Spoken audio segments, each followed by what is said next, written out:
নমস্কার বন্ধুরা, তোমাদের সবাইকে স্বাগত জানাই আমার নতুন YouTube channel study with SNA. আজ আমার চ্যানেলের প্রথম ভিডিও, আর শুরুতেই আমি তোমাদের জন্য নিয়ে এসেছি বর্ধমান বিশ্ববিদ্যালয়ের পঞ্চম সেমিস্টারের বাংলা মেজর 1-এর লাস্ট মিনিট সাজেশন। চলো আলোচনা করা যাক এই মেজর 1-এর প্রাচ্য ও পাশ্চাত্য সাহিত্য তত্ত্ব থেকে আমি সাজেশনে যা যা এনেছি। প্রথম কোশ্চেন তোমরা দেখতেই পাচ্ছ, এখানে আমি তোমাদের জন্য সাজিয়ে গেছি।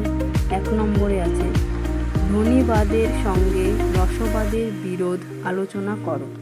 অথবা এই প্রশ্নটি এইভাবেও আসতে পারে, ধ্বনিকাব্যের আত্মার স্বরূপ আলোচনা করো। ওকে, চলো যাওয়া যাক নেক্সট কোশ্চেনে। 2 নম্বর কোশ্চেন, কাব্যতত্ত্ব অনুসারে রসতত্ত্বের পরিচয় দাও। অর্থাৎ এখানে 3টি যে কৌশল, বিভাব, অনুভব, সঞ্চারী, এই 3টি ভাবের সমন্বয়ে কিভাবে রস নিষ্পত্তি ঘটে তা আলোচনা করো। চলে আসি আমরা নেক্সট কোশ্চেন। 3 নম্বর প্রশ্ন, আলংকারিকদের ভাষায় রস হচ্ছে সহৃদয় সাংবাদিক তাৎপর্য লেখক। ওকে, 4র্থ প্রশ্ন, কাব্যরসের আধার কাব্য নয়, কবিও নয়, সহৃদয় কাব্য পাঠক মন আলোচনা করো। 5 নম্বর কোশ্চেনে আমরা চলে আসি। 5 নম্বর কোশ্চেন আমাদের, কাব্যের আত্মা অলঙ্কার নাকি রস ধ্বনিযুক্ত সহ আলোচনা করো।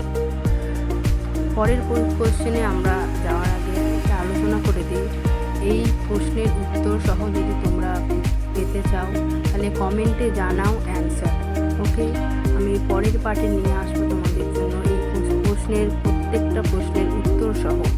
তোমাদের কোথাও আটকে গেলে বা লেখা না হয়ে থাকলে তোমরা ভিডিও পজ করে লিখে নাও খাতা খুলে।